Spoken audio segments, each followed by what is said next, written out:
The porch creaked beneath his boots, the sound too sharp in a world that had grown too quiet. Dried sage brushed at the step, caught in last night's wind, and the horizon beyond his pasture shimmered with heat though it was barely spring. He didn't blink. He didn't sigh. He just stood there, arms folded across a chest carved by work and winters, staring at a land that asked nothing from him and gave even less. People in town said the rancher wasn't right after his wife passed. That he walked slower. That he spoke less. They were wrong, of course. He hadn't slowed. He simply stopped pretending there was anything left to rush toward. His name didn't pass many lips anymore, not even his own. Most just called him that man outside town. And he liked it that way. No one came down his road, and no one noticed the light never shone from his windows at night. But everything begins again when you least want it to. He first saw the girls the way a man notices a storm on the edge of his land. Distant, not yet his concern, but heavy in the air. He had ridden into town for nails and feed. He meant to spend no longer than 10 minutes. Long enough for the storekeep to nod and not ask questions. But there they were. 2 children sitting on a crate behind the saloon, legs swinging above the dirt, eyes hollow and fixed on nothing. They weren't crying. They weren't talking. They sat too still for children. As if someone had told them stillness might make them disappear. The older one, though not by much, held a bundle of rags shaped vaguely like a doll. Its head was missing. The younger had a bruise on her wrist that looked like fingers had been there too long. Both of them wore dresses too thin for the season and shoes that didn't match. He didn't ask who they were. He didn't want to know. That's how trouble begins. But it was too late. Something had already lodged in him, like a stone behind the ribs. He went about his errands, nodding at the right times, paying what he owed, and tipping his hat to no one. But his eyes kept returning to that alley. Then he heard the voice. 2 girls, someone said near the dry goods. Real quiet ones. Stepmother tried to sell 'em to the bar last night. Can you imagine? Said she'd take $1 for both. Got run off by the barkeep. He didn't turn. He didn't speak. But his hand clenched around the sack of flour until it split. Later, when he tied his horse and walked toward the alley, he wasn't sure what he meant to do. Maybe just look. Maybe make sure they weren't dead. But when he turned the corner, only the older one was still there. "Where's your sister?" he asked, without knowing why the words came. She looked up, those dry prairie eyes blinking once, then pointed toward the saloon. Inside, the stepmother was bargaining. Thin lips, sharp chin, eyes that darted like flies. Her voice rose like a crow's. "I ain't got use for 'em. I just need fair north. You take 'em both, or I leave 'em in the dust, mister. Makes no difference to me." The man she spoke to was laughing. He had drink on his breath and mud on his boots. The rancher didn't ask. He didn't argue. He simply walked forward, pulled $1 from his coat, and dropped it on the bar between them. The woman blinked, then smiled in a way that made the room colder. "You buying?" He looked at her, long and flat. "No," he said. "I'm undoing." She laughed, handed him nothing, and left through the back without another word. The man with the drink said something crude, but the rancher didn't hear it. He was already gone. The 2 girls stood by his horse now, not speaking, not moving. When he motioned, they followed. They climbed into the back of his wagon with the grace of children too used to moving when told. He didn't ask their names. They didn't offer them. On the ride home, the wind picked up. Dust swirled around them, caught in their braids, lifting strands of hair like ghosts dancing. One of the girls pulled her knees to her chest. The other kept her eyes on the sky like she expected it to fall. He drove in silence. He'd lived with ghosts before. These weren't the first. The ranch hadn't seen children in years. There was a faded red ribbon still nailed to the porch beam. His wife had tied it there when she thought they were expecting. They never took it down, even after the bleeding started. It stayed through the winter, through her sickness, through her grave. He never took it down. Now, as he carried 2 strangers across that threshold, he noticed the ribbon flutter for the first time in years. He showed them the small room. 2 beds. A basin. A cracked window with frost still clinging to the corners. "You'll stay here," he said. No response. "You can wash up." Still nothing. He cleared his throat, tried again. "There's bread in the kitchen." The older girl nodded once. The younger just sat on the edge of the bed, fingers tracing the quilt like it was something from another world. He left them to it. That night, he sat by the fire with his coffee and the silence he used to enjoy. But now it itched at him.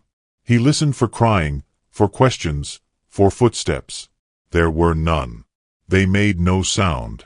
In the morning, he found the younger one outside on the porch, barefoot, eyes wide at the rising sun. She turned to him and said softly, "Do we sleep here tonight too?" He paused, then nodded. "If you want." She nodded back, then went to pick wild onions along the fence.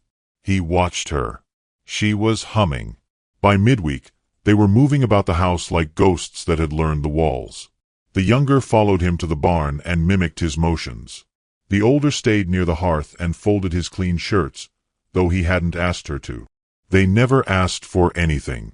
That's what bothered him. By Friday, the sheriff rode out. News traveled too fast in small towns. "You buyin' kids now?"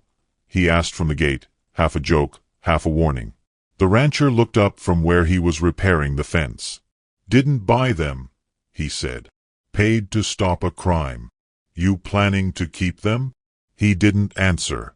The sheriff scratched his beard. "Just don't let it come back to bite you. Law's slow out here. But it's still law." He rode off. The rancher stood still for a long time after. That night, he found a small drawing by his dinner plate. It was charcoal on a flour sack. 3 stick figures. 1 tall, 2 small. A sun above them. A house. A crooked smile. He didn't ask which girl made it. He just folded it and placed it in the drawer by his bed. Days passed.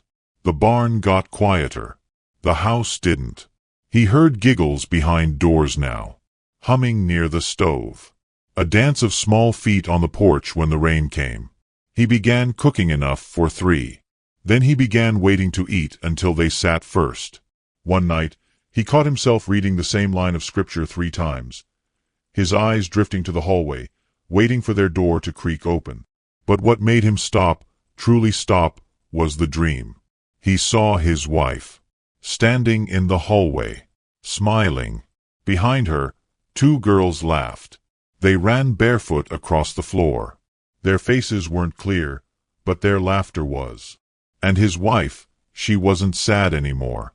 When he woke, the quilt was pulled to his chin. He hadn't done that. Morning came with frost again. He stepped out onto the porch to find the younger one placing something at the edge. "What's that?" he asked, voice rough. She smiled up at him. "It's a thank you. For yesterday. And the day before." He looked down. It was the ribbon. The old red one, no longer nailed to the porch. She had tied it into a bough, around a tiny bunch of dried wildflowers. He didn't speak. Couldn't. The wind shifted. And for the first time in years, the ranch didn't feel quiet. It felt like waiting. It felt like something was about to begin. The mornings came early on the ranch, always had. But now, there were small sounds that came before the rooster ever thought to crow. The pad of tiny feet down the hall. The creak of a stool being dragged toward the basin. The soft clink of a metal cup in the sink, set down too carefully by someone not used to being allowed to break things. He didn't say much to them. Not yet. But he noticed everything. The older girl folded her clothes each night before sleep, even when they were only threadbare and didn't quite fit. She kept the headless doll beside her pillow like a sentry. The younger traced things in dust, shapes, birds, circles, sometimes a sun, and always wiped them away when she thought no one was looking. He wasn't sure what to do with their silence. It didn't feel like defiance. It felt like they'd once tried asking the world for too much and had been told, firmly, never again. The town still talked. A few folks at the church made polite comments that weren't quite blessings. Some eyes lingered longer than welcome. And the blacksmith, a man he once trusted with his broken wagon wheel, muttered loud enough to hear as he passed, "A man living alone with 2 little girls. Odd, ain't it?" He didn't answer, just kept walking. But he heard it, and the words followed him all the way back to the porch. The girls were shelling peas on the step. They looked up when he arrived, but neither smiled. They didn't yet know how safe they were. He stood there longer than usual, shifting the weight between his boots. Then he said something without thinking. "You don't have to finish all that." The younger one tilted her head. "You gave it to us," she whispered. "Ain't we supposed to?" He shook his head. "You do what you can. That's all." She blinked, then nodded. That night, he found the basin washed, dried, and turned upside down on the table, polished cleaner than he'd ever managed. No note, just done. Quietly, like everything else. On Sunday, the old Navajo woman rode up. He knew her name, though few used it. She went by Atz's widow more than her own. Her late husband had been respected, a scout and a quiet man. She was older than the land, with eyes that didn't miss much. She brought eggs and a basket of root vegetables, and said nothing until she saw the girls watching her from the doorway. "They're yours?" she asked softly. "They're here," he replied. She nodded, crouched slow and gentle before the younger one. "Do you remember rain?" she asked the girl.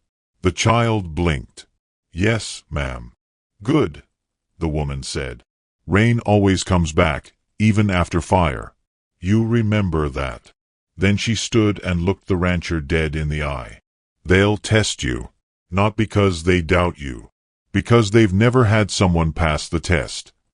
He didn't know how to answer that, so he just nodded. She left without another word. That night, he saw it for himself. The girls had set the table. Neat, careful, almost too precise. They waited for him to sit first. When he did, the older one finally spoke again, voice dry like the land outside. "Do you want us to call you something?" He looked up. "Like what?" "Sir, Mr. Pa something." His throat went dry. "You can just speak," he said. "Names come later." She nodded once, slowly. After supper, as he reached for his coat, he noticed the younger one staring at the door. Not afraid, not eager, just waiting. "You want something?" he asked. She hesitated, then stood. "Can we walk a little? Before bed?" The request startled him, not because it was bold, but because it was normal. He nodded. The 3 of them walked slow along the fence line. The sky was a painting, gold leaking into lavender, stars tiptoeing onto the canvas. The girls held hands. He kept his distance but watched every step. At the far edge of the pasture, they stopped. The younger one pointed at a crooked tree, branches clawing sideways like they'd grown into wind. "That's where we saw the coyote." He raised an eyebrow. "Together?" he asked. She nodded. "Before you came," the older said, "we were trying to find water. But we got turned around. It wasn't a dream. It was real." They were speaking of something before the alley. Something older. Something darker. He didn't press. "Coyotes don't usually come close," he said. She shrugged. "Neither do good men." The words settled into his ribs like a nail. The wind kicked up. They walked back. Later that night, he sat by the fire with his boots off, the old kettle warming beside him. He heard them moving down the hall. Not running, not crying, just quiet patter. Then the door creaked. The girls entered his room. No words. One curled on the floor by the hearth. The other sat against the wall, her eyes already closing. He didn't stop them. Didn't ask why. He just leaned back and listened to the 3 heartbeats in the room until the fire died low. The next morning, something strange happened. Laughter. A giggle. Faint, quick, but unmistakable. He was in the barn. The girls were somewhere behind the house. He froze. Then it came again. He turned and walked toward the sound like a man following him. They were near the well. One had a bonnet on crooked, the other was showing her how to tie it straight. They didn't see him. He didn't interrupt. But he stood there, one hand on the beam, and breathed deeper than he had in months. Back in town, the whispers kept growing. A neighbor came by, one who used to share fence tools and cornbread, and said with a forced smile, "You sure you know what you're doing?" The rancher answered with a question. "You ever seen a sunrise change a man?" The neighbor didn't get it. Didn't matter. Later that week, he returned from the field to find a new sound inside the house. The younger girl was singing. Not a whole song, just a few scattered notes. Off-key. Barely above breath. But it was there. The older girl was sitting at the table, sewing two scraps of cloth together, eyes focused, lips pressed. He sat across from her, watching. "You sew?" he asked. "Not well. Better than I do." She paused, then looked up. "My ma taught me before she passed." He didn't ask how long ago, but the weight behind her voice told him it hadn't been recent. And the scar on her wrist, barely visible beneath the cuff, told him it hadn't been gentle either. He nodded. She stitched in silence. When she was done, she slid it across the table. A small square of rough linen with 3 crooked XS stitched side by side. He lifted it, thumb grazing the thread. "You made this. I thought you could hang it by the window." He swallowed. "Why?" She looked away. "So folks stop asking if we belong here." That night, he did hang it, above the kitchen window where the sun came in. When he stepped back, he stared at it for a long time. 3 marks. 3 souls. 1 house. In the early hours, a storm rolled through, lightning far off, thunder in the belly of the hills. He rose to check the barn, then returned. But something stopped him outside the girl's door. It was cracked open. Inside, they slept curled together, arms tangled, the headless doll tucked between them. He stood there a long time, one hand on the frame. In that moment, a thought came to him, sudden and sharp. If someone tried to take them now, I'd kill for them. It didn't scare him. What scared him was how true it felt. When dawn came, the ranch was washed clean, air full of sage and wet wood. He stepped out to find a jar on the porch. Inside were 2 flowers, blue flax, soft and trembling. Tied around the neck of the jar was a strip of red ribbon. The old one. He didn't ask which of them had done it. He just held it tight. And for the first time since they'd arrived, he whispered to himself, "I think I'm theirs now." Not out loud. Just enough for the wind to carry it. And the wind did. The frost broke early that spring, but not before leaving one last pale kiss across the fields. The ground was still soft under boot, still unsure of its own strength. Much like the man who now woke to the sound of small feet carrying pails of water across his porch before sunrise. The girls had slipped into his life like seeds scattered by accident, but now they rooted themselves in everything. In the smell of his shirts, which came back folded and lavender-scented. In the corners of the house where tiny piles of pine cones collected like secrets. In the way the sound of laughter, real laughter, echoed from walls that had forgotten how to carry it. He watched them more now. Not as a guardian. Not even as a father. Just as a man who'd come to understand the rare miracle of presence. They spoke to him differently, too. Not in long conversations. No, they still carried the silence of girls who'd been taught to hide their joy, but in glances, in offerings, in the way their eyes rested easy on him without flinching. The younger girl had taken to braiding yarn into the hem of his coat. He hadn't noticed until the sheriff asked if he'd gone soft wearing flowers now. When he looked, the pink thread had been woven in so tightly it was part of the lining. He didn't take it out. That same week, the older one brought a bundle of cloth to the kitchen table, cleared everything, and laid it flat like it was sacred. "We want to make a quilt," she said. He nodded, surprised. "For what?" "For us," she said simply. "Something to keep. Something just ours." He didn't argue. Just brought out the worn sack of old shirts and aprons, scraps his wife had once planned to use but never did. Days passed in quiet industry, in the low flicker of lantern light, in tiny fingers learning to stitch by firelight, sometimes pricking skin but never complaining. He sat with them sometimes, repairing tack or reading aloud without knowing if they understood. But they always listened. Their hands moved slower during the parts where the heroine almost died, faster when the story turned to harvests and homecomings. Each square of the quilt began to carry meaning. One with horseshoes from an old work shirt. Another with a sun stitched in yellow thread on flower cloth. The younger girl embroidered a crooked tree. He thought it looked like the one near the pasture. She said it was the place where they first saw him ride. There was a moment one night when he nearly told them about his wife. He'd opened his mouth, ready to say her name, to offer a memory. But the words sat there, stubborn. He hadn't spoken them in years, not even to himself. Instead, he said, "She used to hum while she stitched." The girls looked up.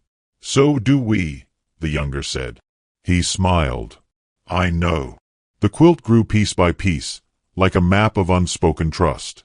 They didn't mark the days anymore.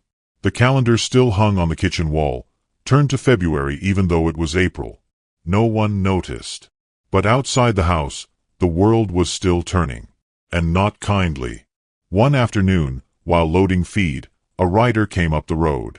Dusty coat, slick boots, and the kind of smile that didn't belong in any honest place. The rancher narrowed his eyes. The man dismounted, tipped his hat with mock reverence. "Evenin'. Heard you got yourself some company out here. Little ones." He didn't answer. Just set the feed sack down and stood straighter. "Stepmother sent me," the man continued. "Claims she's kin. Wants what's hers." "They're not hers," the rancher said flatly. The man shrugged. "Paper says otherwise." He held up a document, but the rancher didn't reach for it. "Tell her if she shows her face out here, I'll send her back with less than she came with." The man chuckled, then leaned in. "She ain't scared of you. And she wants them girls back. Says she was just trying to survive when she let him go. She's clean now. Wants another chance." The rancher didn't blink. "They're not for bargaining. Not anymore." The man tossed the paper in the dirt. "You'll be hearing from someone official soon. Best not get too attached." He rode off, leaving silence behind him that even the birds refused to fill. That night, the rancher couldn't sleep. He stood in the doorway of the girls' room, listening to their soft breathing. The quilt was already half draped across them, patchwork light and shadow. He couldn't remember the last time his heart had felt this afraid. He walked the fence line until dawn. Next day, he hitched his wagon and rode into town. The sheriff was sipping coffee outside his office. He looked up. "Trouble." The rancher told him everything. The sheriff listened, chewing his lip. "She's got no claim if she abandoned them. But if she's got a judge's ear somewhere, you'll need to make it legal." "I want it legal," the rancher said. "I want them mine." "You sure?" "I was sure the day I didn't leave them in that alley." The sheriff nodded. "I'll draw up what I can. But you'll need a witness. Someone to speak on what you've done for them." The old Navajo woman appeared 3 days later, as if the wind had sent word. She rode up slow, dismounted slower. "Someone came asking after your girls," she said, not bothering with greetings. "I know," the rancher replied. "You still want them?" "They're not mine by blood." The woman smiled. "But they chose you. And that's harder to earn." She followed him inside, saw the quilt halfway finished on the table. "Let me teach them a better stitch," she said. The girls learned fast. They sat beside her like she was carved from truth. She showed them how to knot the thread with a circle instead of a loop, said it made the fabric hold tighter in wind. That night, she told the rancher a story. About a boy who once wandered into her people's land, half dead. They nursed him back. He stayed, married, had sons. But when soldiers came, they asked who he belonged to. And he answered, "Whoever would not let me die." That's what family is, she said. Not the making of blood, but the keeping of it. When she left the next morning, she kissed the girls on the forehead and told the sheriff she'd seen nothing more noble than what she'd seen in that house. The sheriff signed the papers. "You're a father now," he said, clapping the rancher on the back. "Better start practicing bedtime stories." He brought the papers home in a satchel. Didn't tell the girls yet. Just watched them stitch the final square into the quilt. It was simple, just a handprint in red thread. Both of theirs. One above the other. When he finally told them, they didn't understand at first. "You're ours?" the younger asked. "No," he said softly. "You're mine." The older girl touched the paper with reverence. "Will anyone come take us now?" He knelt before her. "They'll have to go through me. And the sheriff. And the whole town, if it comes to that." She stared for a long moment, then nodded. "Okay," she said. The next morning, the quilt was spread across his bed. The girls still slept in their room. But he knew they'd placed it there as a gift. As a bond. He lay beneath it that night, feeling its weight not just in cloth but in trust. The last thing he saw before sleep was the tree stitched into the corner. Crooked, reaching, alive. Just like them. And just like him. The sun rose slower that morning, as if it too was holding its breath. The prairie stretched golden and bare, a quiet hush in the air that didn't feel like peace, but pause, like the sky was listening for something that hadn't yet been said. Inside the ranch house, he stirred his coffee twice without drinking. The girls were still sleeping, curled in a way that made the quilt look like part of them, like it had grown from their shoulders and breath and memories. He watched them from the doorway, hands loose at his sides. There was a knock at the gate before noon. 3 sharp raps on wood, too formal to be friendly, too firm to ignore. He stepped out with a rifle in plain view, not aimed but not slung either. The man waiting wasn't alone this time. He'd brought a woman, greasy hair tied in a rag, lips thin and drawn like she'd swallowed something sour. She wore too much lace for someone who didn't bother to wash her hands. "I told you not to come back," the rancher said flatly. The man smirked. "And I told you she has papers." The woman stepped forward, slow and deliberate, holding out a folded envelope like it held the weight of God. "They're mine," she said. "You had no right to keep them. I've changed. I'm better now." The girls, drawn by the voices, stepped onto the porch. The younger one's eyes found the woman's, then darted to the rancher. The older didn't flinch. He moved in front of them, protective but calm. "They don't belong to you."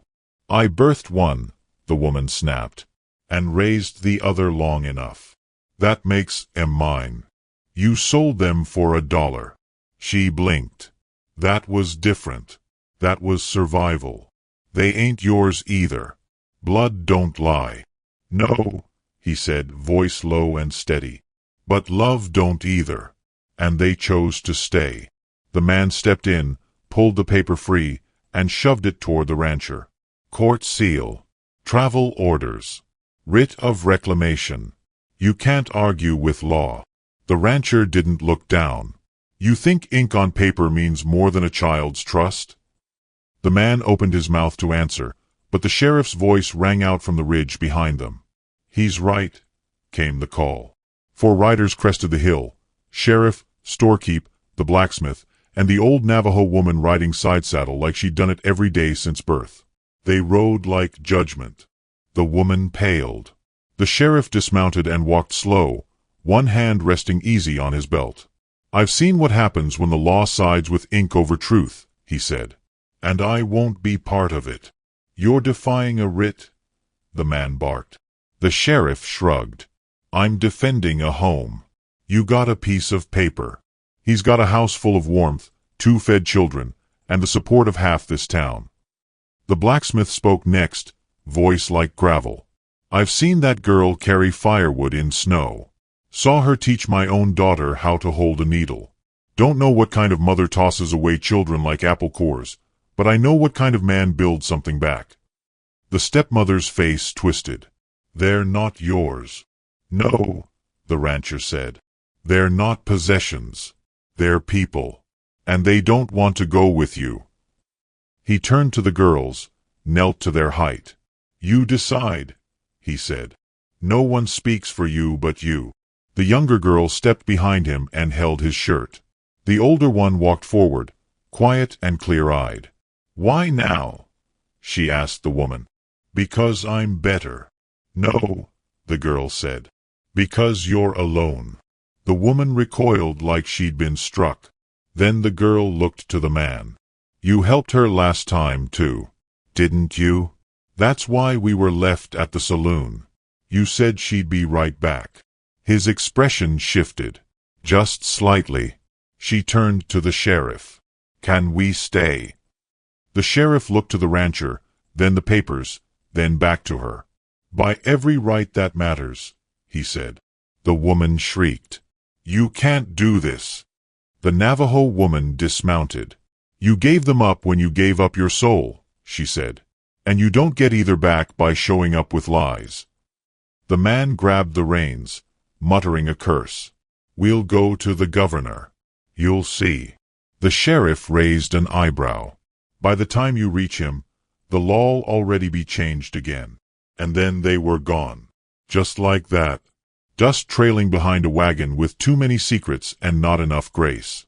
Silence fell. Then the blacksmith tipped his hat, turned his horse, and rode off. The others followed, slow and steady, leaving only the family on the porch. The rancher stood, still quiet. The older girl walked over and pressed her forehead against his side. We knew you wouldn't let them take us, she said. He put his hand on her back. I would have fought the world. You didn't have to, she said. You already built us one. Inside, the kitchen still smelled of cinnamon and dry heat. The bread they'd baked that morning had risen too high in the oven, spilling over the edge. The younger one called it a miracle mess. He watched them eat that night, their cheeks flushed, their voices alive. They passed the butter like it was gold. They used spoons for jam, giggling when too much spilled. The older one had patched his sleeve with a scrap from the quilt. It didn't match. He didn't care. After supper, the girls opened the drawer and pulled out the paper with their new names, his name. They'd traced the letters in pencil, slowly, as if trying them on like a new pair of boots. We want to sign it for real, the younger one said. He handed them the pen. Each letter was shaky, but permanent. He read them aloud when they finished, voice rough. You're mine now, he said. No, the older corrected.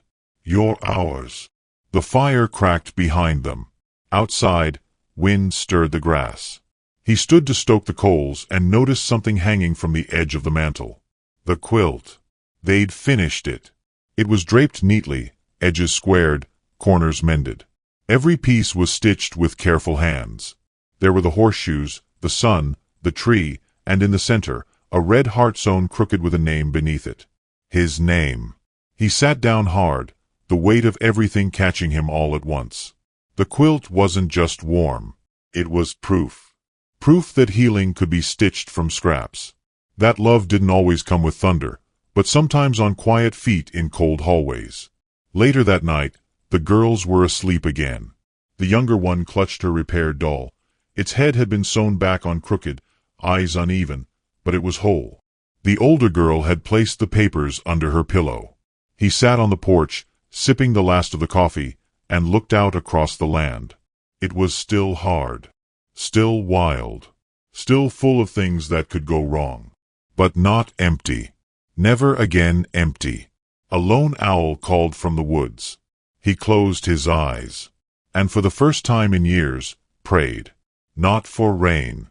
Not for crops. But for time. Time to watch them grow. Time to mend more than fences. Time to become a man worthy of the miracle he hadn't asked for. Two girls with bruised pasts, who came into his life with nothing and gave him back everything. And maybe that's what miracles are. Not what you ask for, but what you choose to hold on to once they arrive. So he held on. And never let go. Which city are you watching our video from? Please leave a comment. Please subscribe to the channel as well. Thank you.